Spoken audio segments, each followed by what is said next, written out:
कार्यक्रम तारों तले जिंदगी का।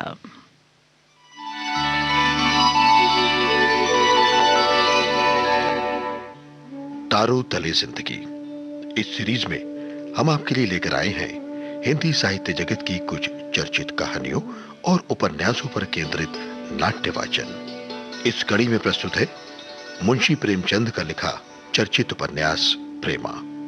तो आइए सुनते हैं प्रसिद्ध उपन्यास प्रेमा का रेडियो नाट्य वाचन।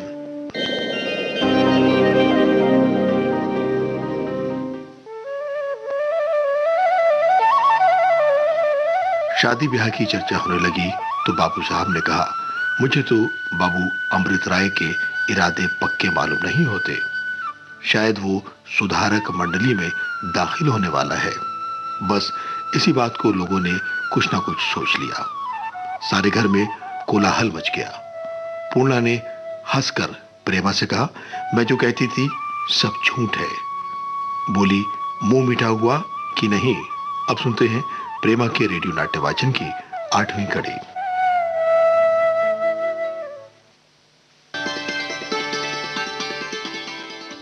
पूर्णा बोली, ये मिठाइयां रख छोड़ो उनके वास्ते जिनकी निठुराई पर अभी कुड़ रही थी तुम। मेरे लिए तो आगरे वाली की दुकान की ताजी ताजी अमृतियां चाहिए। हाँ। प्रेमा भी हंस पड़ी। अच्छा, आपकी उनको चिट्ठी लिखूंगी तो लिख दूंगी कि पूर्णा आपसे अमृतियां मांगती है। पूर्णा, तुम क्या लिखोगी? मैं आज का सारा वृतांत लिखूंगी उनको। ऐसा ऐसा बनाऊंगी कि तुम भी क्या याद करोगी। सारी कलई खोल दूंगी तुम्हारी। प्रेमा लजा गई। लजाते हुए बोली, अच्छा रहने दो, छोड़ो ना ये सब दिल लगी। सच मानो पूर्णा, अगर आज की कोई बात तुमने लिखी ना तो मैं फिर कभी तुमसे बात नहीं करूंगी। हाँ। पूर्णा, अरे बोलो या ना बोलो, मगर मैं तो लिखूंगी जरूर। इसके लिए तो उनसे जो चाहूंगी ले लूंगी। बस इतना ही लिख दूंगी कि प्रेमा को अब बहुत ना तरस आई है। प्रेमा बात काट कर बोली, अच्छा लिखेगा तो देखूंगी। पंडित जी से कहकर ऐसी दुर्गत करवाऊंगी कि सारी शरारत भूल जाओगी। मालूम होता है तुम्हें बहुत सर चढ़ा रखा है। हाँ। और दोनों सखियां जी भरकर खुश भी ना होने पाई थी कि उनको रंज पहुंचाने का फिर सामान हो गया। प्रेमा की भावच अपनी ननद से हरदम जला करती थी। अपने सास ससुर से, यहाँ तक कि पति से भी क्रुद्ध रहती। अरे प्रेमा में ऐसे कौन से चांद लगे हैं कि सारा घराना उस पर न्यौछावर होता रहता है? उसका सब आदर क्यों करते हैं? अरे मुझे तो कोई पूछता ही नहीं। मैं उनसे किसी बात पे कम हूं क्या? गोरी हूं, सुंदर हूं, श्रृंगार में मेरा नंबर उनसे बराबर बढ़ा चढ़ा ही रहता है। हाँ, वो पढ़ी लिखी है, मैं बौरी, उस गुण को नहीं जानती। उन्हें तो मर्दों से मिलना है ना, नौकरी चाकरी करना है। मुझ बेचारी के भाग्य में तो घर का काम काज करना ही पता है। ऐसी निर्लज्ज लड़की। अभी शादी हुई नहीं, मगर प्रेम पत्र आते जाते हैं, तस्वीरें भेजी जाती हैं। अभी 8-9 दिन होते हैं कि फूलों के गहने आए। आंखों का पानी मर गया है। और ऐसी कुलवंती पर सारा कुनबा जान देता है। प्रेमा उनकी ताने और बोलियां ठिठोलियों को बस हंसी में उड़ा दिया करती थी। अपने भाई की खातिर भावच को खुश रखने की हमेशा कोशिश करती थी, मगर भाभी का मुंह उसे हमेशा फूला ही रहता। आज उन्होंने ज्यों ही सुना कि अमृत राय विधर्मी हो गए तो मारे खुशी की फूली नहीं समाई। मुस्कुराते मचलते मटकते प्रेमा के कमरे में पहुंची और बनावट की हंसी हंसकर बोली, रानी जी, आज तो बात खुल गई।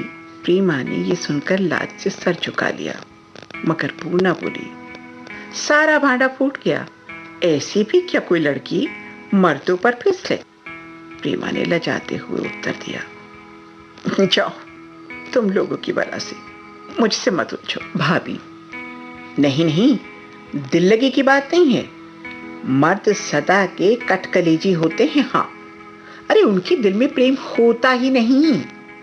उनका जरा सर धमके तो हम खाना पीना छोड़ देते हैं, मगर हम मर ही क्यों ना जाएं, उनको तो जरा परवाह नहीं होती। सच है, मर्द का कलेजा कांट का। पूर्णा बोली, भाभी तुम बिल्कुल ठीक कहती हो, मर्दों का कलेजा सचमुच कांट का होता है। अब मेरे यहाँ देखो ना भाभी, महीने में कम से कम 10-12 दिन उस मुए साहब के साथ दौरे पर रहते हैं। अरे मैं तो अकेली सुनसान घर में कराहा करती हूँ, वहां कुछ खबर ही नहीं होती। पूछती हूँ तो कहते हैं रोना गाना औरतों का काम है। अरे हम रोएं गाएं तो संसार का काम कैसे चले भाभी? और क्या जानो, संसार अकेले मर्दों ही के थामे तो थमा है। मेरा बस चले तो उनकी तरफ आंख उठाकर भी ना देखो। अब आज ही देखो, बाबू अमृत राय का करतब खुला तो रानी ने अपनी कैसी कद बना ली। देख रही हो इसे? इनके प्रेम का तो ये हाल है और वहां 4 बरस से हीला हवाला करते चले आते हैं। रानी नाराज ना होना, तुम्हारे खत पर खत आते हैं, मगर सुनती हूं वहां से बिरले ही किसी खत का जवाब आता है। अरे ऐसे निर्मोहियों से कोई क्यों प्रेम करे? मेरा तो ऐसो से जी चलता है। क्या किसी को अपनी लड़की भारी पड़ी है कि कुएं में डाल दे? भला से कोई मालदार है, बड़ा सुंदर है, ऊंची पदवी पर है, मगर जब हमसे प्रेम ही ना करे तो क्या हम उनकी धन दौलत को लेकर चाटें? अरे संसार में एक से एक लाल पड़े हैं और प्रेमा जैसे दुल्हन के वास्ते दुल्हों का काल। प्रेमा को ये बातें बहुत बुरी मालूम हुई, मगर मारी संकोच के कुछ बोल नहीं सकी। हाँ, पूर्णा ने जवाब दिया, अरे नहीं भाभी, तुम बाबू अमृत राय पर अन्याय कर रही हो। उनका प्रेम तो सच्चा प्रेम है, उनमें और दूसरे मर्दों में बड़ा भेद है भाभी। हाँ भाभी। पूर्णा, अब मेरा मुंह ना खुलवाओ। प्रेम नहीं पत्थर करते हैं। माना कि वे बड़े विद्या वाले हैं और छुटपने में ब्याह करना पसंद नहीं करते। अरे मगर अब तो दोनों में कोई भी कम सिन नहीं है। क्या बूढ़े होकर ब्याह करेंगे? मैं तो बात सच कहूंगी, बुरी लगे जय भली, उनको ब्याह करने की चेष्टा ही नहीं है। हाँ